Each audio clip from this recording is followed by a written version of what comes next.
Welcome to Life Happens, where Texans come to protect their legacy and prepare for the second half of life.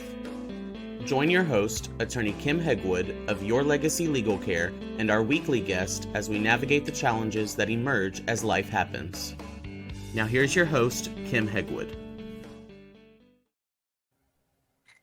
Good morning. Welcome to Life Happens with me, Kim Hegwood, and our very special guest today is Judith Joseph.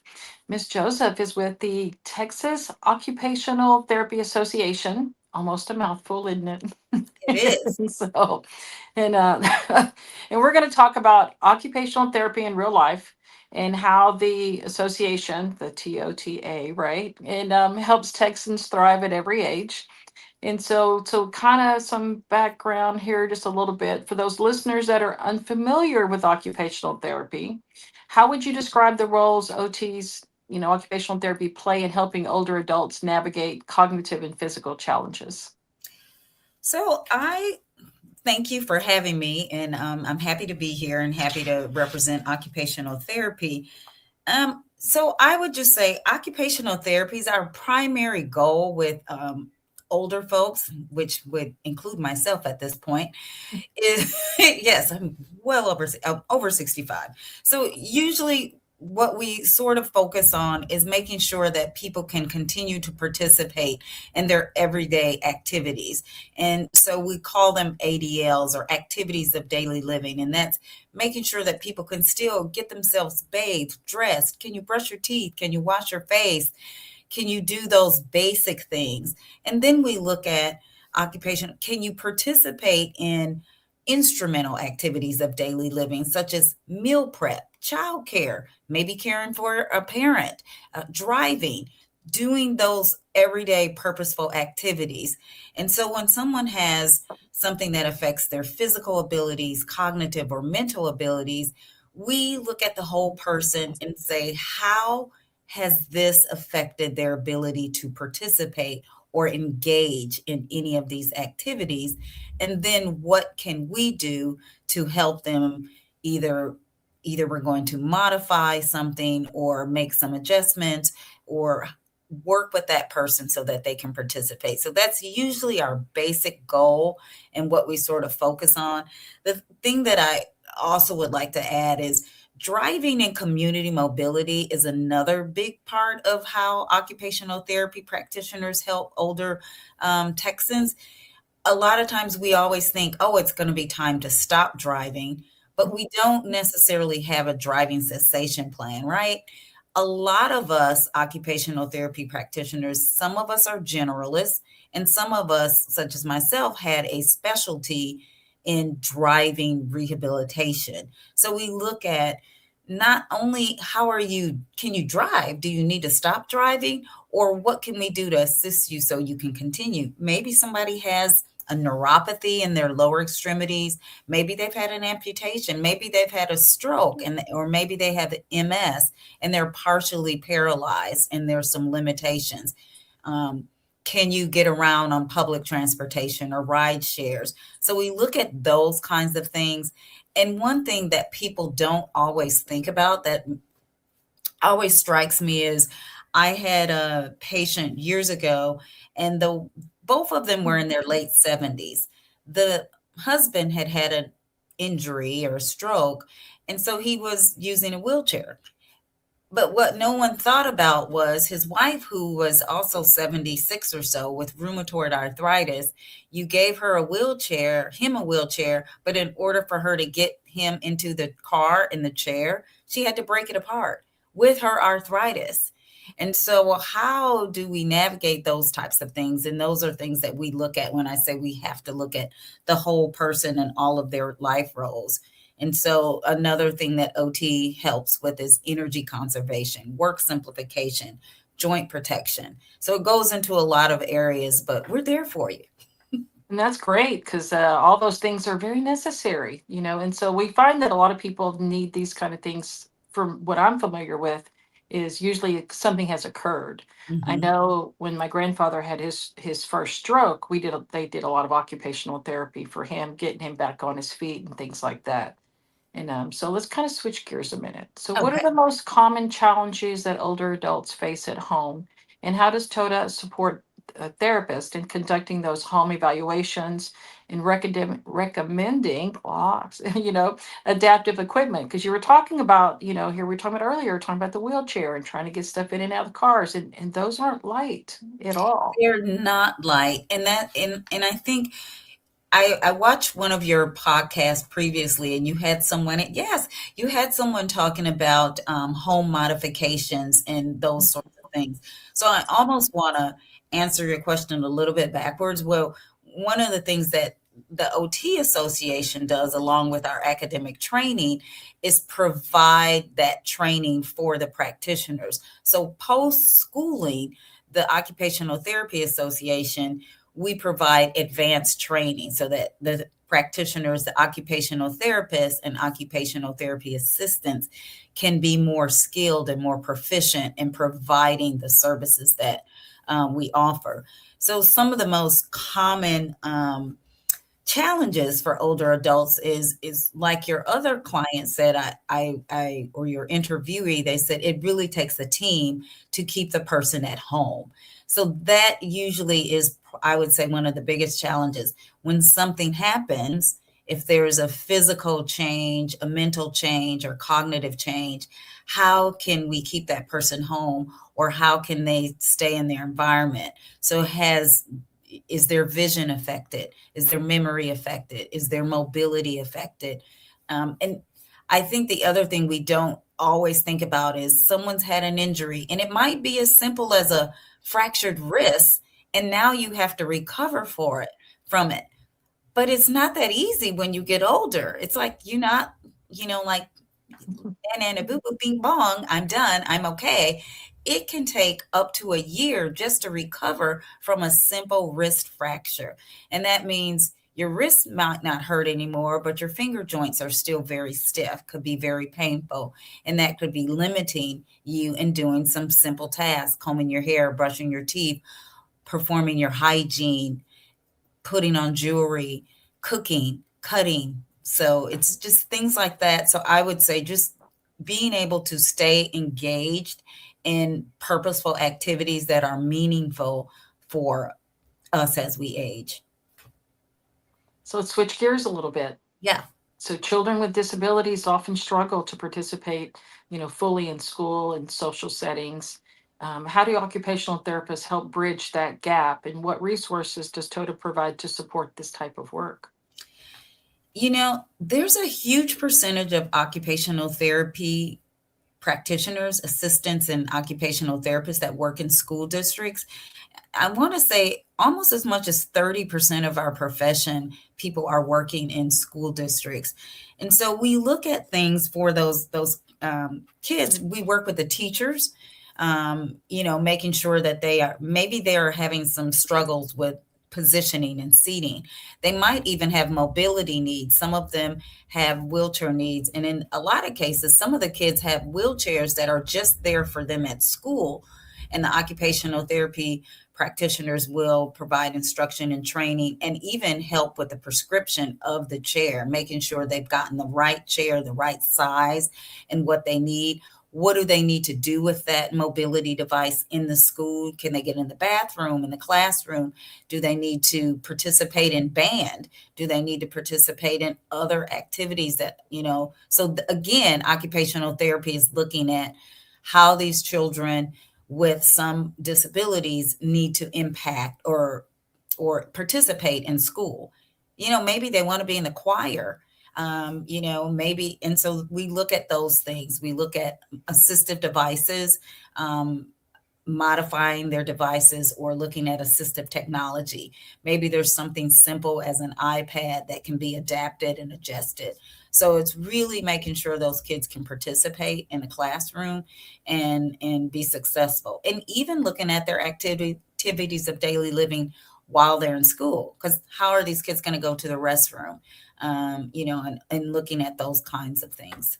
So it's really, OTs can be really impactful in the school. And then what occupational therapy, or TOTA, the Texas Occupational Therapy Association, does, we again provide that advanced training, because you're going to get a snippet of things in your academic training. But post graduating from school, the school district is, we call it's a specialized area of practice, right? So we have a biannual conference for school-based practitioners that follows each Texas legislative session. So that way, every year or every other year when the Texas legislation meets, there's going to be some changes that come down the pipe.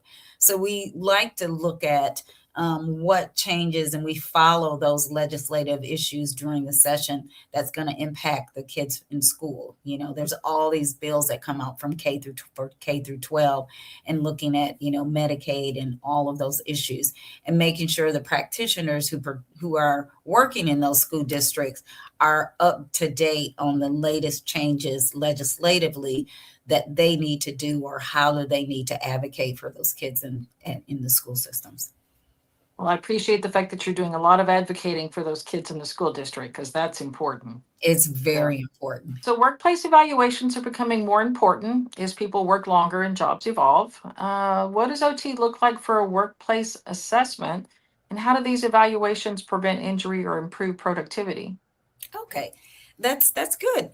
This is actually not a new area of practice for occupational therapy. We've been doing this for a long time. There are, in fact, a lot of occupational therapy practitioners that specifically look at work-related injuries and work hardening, and work with workman's comp clients. In fact, we've worked with rehabilitation counselors, and did job modifications, worked with them on going on site and those sorts of things, making sure that and continue to participate in that activity, which is work. So even though we're occupational therapists, people always say, I don't need a job, but we actually do look at people's ability to engage and participate in their jobs. So there might be times where someone may be injured. That injury, it might be permanent. And so how does that person continue on working? So sometimes on my work environment, and making those adjustments and making those recommendations. And I like to think about working in the hospital, where people get so many injuries. And we always talk about injury prevention, just the basic lifting techniques, and don't do this. And some hospitals they've had so many injuries that they've gone to no lift policies for their nurses. Nursing, by statistic, they have more injuries than construction workers. And Wow. but if that injury is permanent, a lot of these nurses, or even other physical therapists, occupational therapists, a lot of hospital employees are injured from lifting patients. Then what do we do with these people?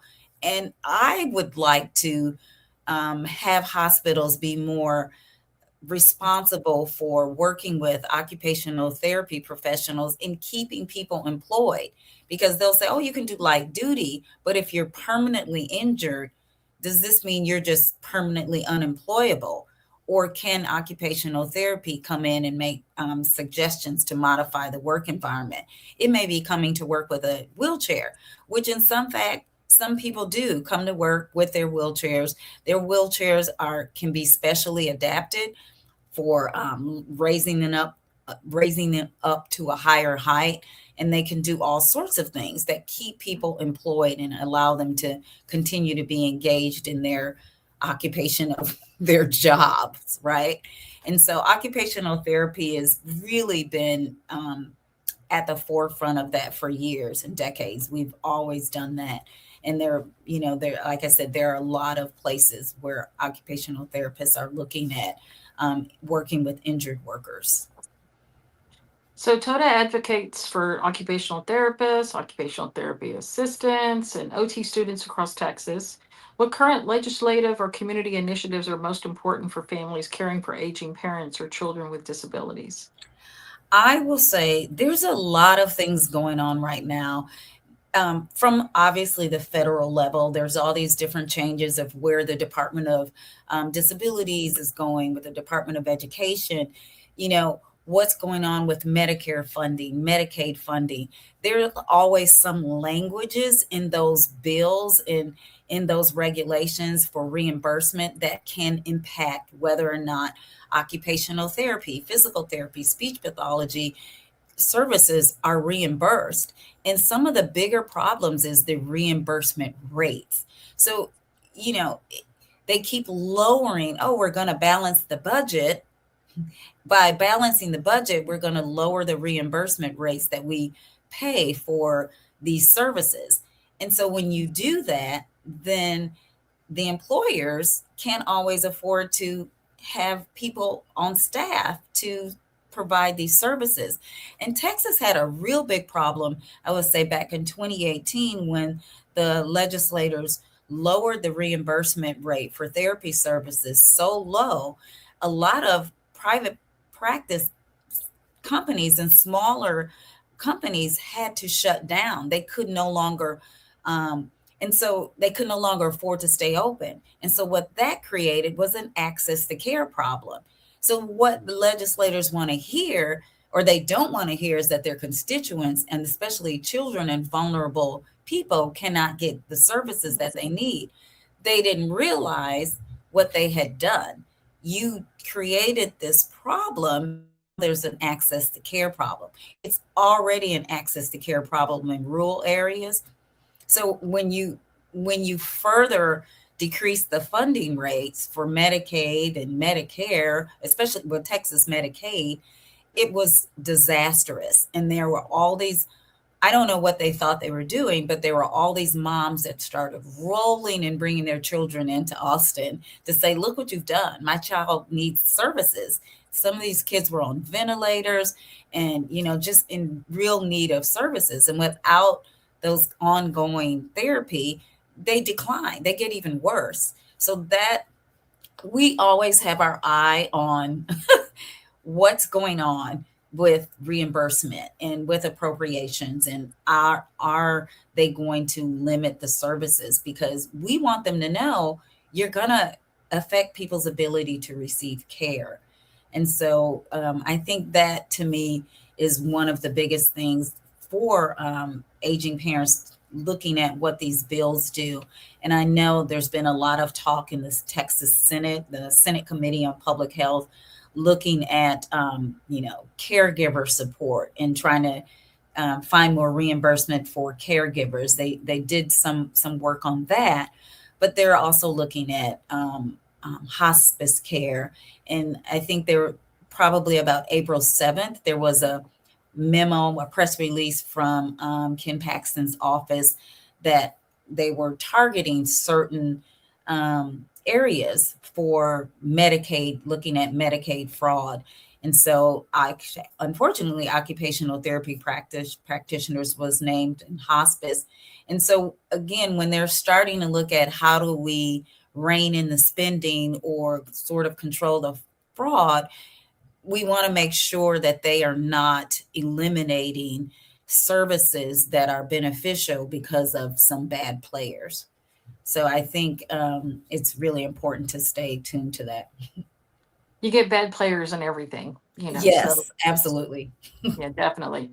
So Ms. Joseph, if somebody wants to get some more information about the Texas Association of Therapy Texas Occupational Therapy Association. It's a mouthful. A mouthful, isn't it? And so how do they find you? Easy, find us on our website at tota.org. Or you can call us, but mainly look at the website. There's also some information. Sometimes if you just look at the National Association, the American Occupational Therapy Association sometimes has information there for consumers, but looking on our website. And again, the biggest thing that we do is we support the practitioners, occupational therapists and occupational therapy assistants, so that they get the training that they need to provide the best services, and so that we are properly trained to work in all of these various areas that we practice in.